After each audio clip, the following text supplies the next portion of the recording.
let's just quickly move over to my colleague. I'm also being told we are joined by Pradeep.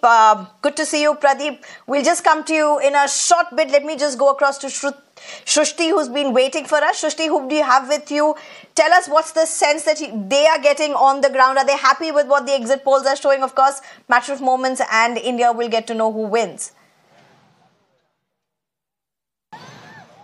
Well, of course, tomorrow is the D-Day. India will decide its Prime Minister tomorrow, but what an interesting match in the state of Maharashtra. It was first time that the Shiv Sena was into split. The NCP was into split. They joined hands with BJP. Has both the alliance supported and, made easy way for BJP? That needs to be seen in this particular elections. On the contrary, MVA, who is a party which has Uddhav Thackeray's Sena, Congress and Sharad Pawar's NCP, has benefited it in the elections.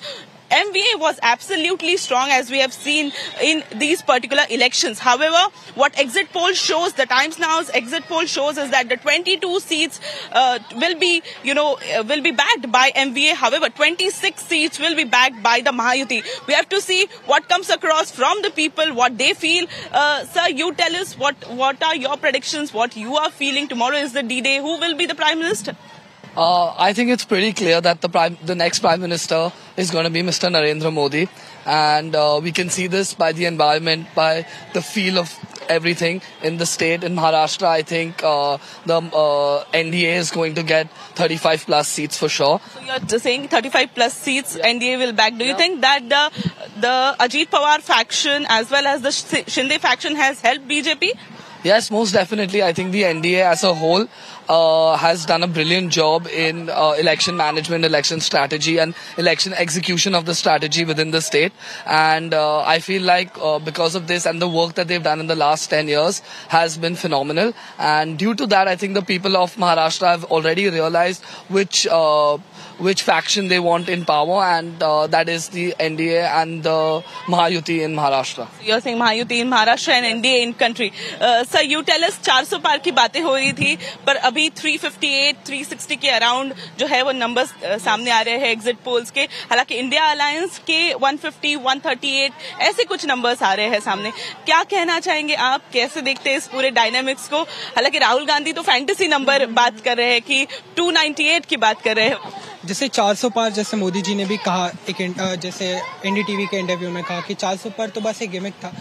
उनको तो opposition को इन्हीं में ये करवाना था कि 400 पार इनको एक विजन ही नहीं आया कि भाई हमें जीतना है. उनका जो पूरा स्ट्रैटेजी था वो जीतने में नहीं, उनको 400 पार से रुकवाने में था. But ultimately if you want to form a government, आपको बस मेजॉरिटी चाहिए, एंड वो अपोजिशन को कहीं पे समझा नहीं. और मुझे लगता है कि जो 400 पार का जो नारा है वो डेफिनेटली होगा.